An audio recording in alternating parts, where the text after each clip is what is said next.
পটুয়াখালী বিজ্ঞান ও প্রযুক্তি বিশ্ববিদ্যালয়ে যৌক্তিক দাবি আদায়ে শিক্ষার্থীরা অনুষদে ঝুলিয়ে দিয়েছেন তালা, ঘোষণা করেছেন কমপ্লিট শাটডাউন।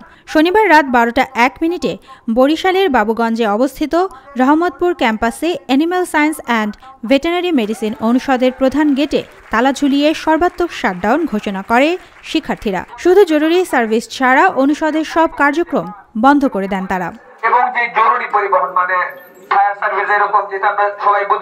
শিক্ষার্থীদের দাবি কম্বাইন্ড ডিগ্রি। তাদের অভিযোগ, এই বিষয়ে দীর্ঘদিন ধরেই কর্তৃপক্ষকে জানানো হলেও কার্যকর কোনো পদক্ষেপ নেওয়া হয়নি। ডক্টর অব ভেটেরিনারি মেডিসিন ডিসিপ্লিনের শিক্ষার্থীরাও একাত্মতা প্রকাশ করে আন্দোলনে যোগ দেন। আন্দোলনকারীরা জানান, কর্তৃপক্ষ একটি কমিটি গঠন করেছিল, কিন্তু নির্ধারিত সময় অর্থাৎ 30শে আগস্ট রাত 8টার মধ্যে কমিটির প্রতিবেদন প্রকাশ করা হয়নি। সেই সময়সীমা পেরিয়ে যাওয়ায় তারা বাধ্য হয়েছেন শাটডাউনে যেতে। এবং আমরা ডিভিএমএইচটা যে আন্দোলন করছি, অতি দ্রুত এর একটা ফলপ্রসূ সমাধান আসবে। ক্যাম্পাস জুড়ে এখন একটাই স্লোগান, দাবি মানতে হবে, কম্বাইন্ড ডিগ্রি দিতে হবে।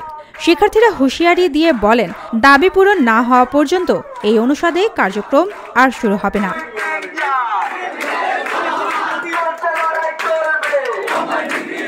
শিক্ষার্থীদের এই শাটডাউন কতটা প্রভাব ফেলবে বিশ্ববিদ্যালয়ের একাডেমিক কার্যক্রমে, এখন সেই দিকেই তাকিয়ে আছেন সবাই।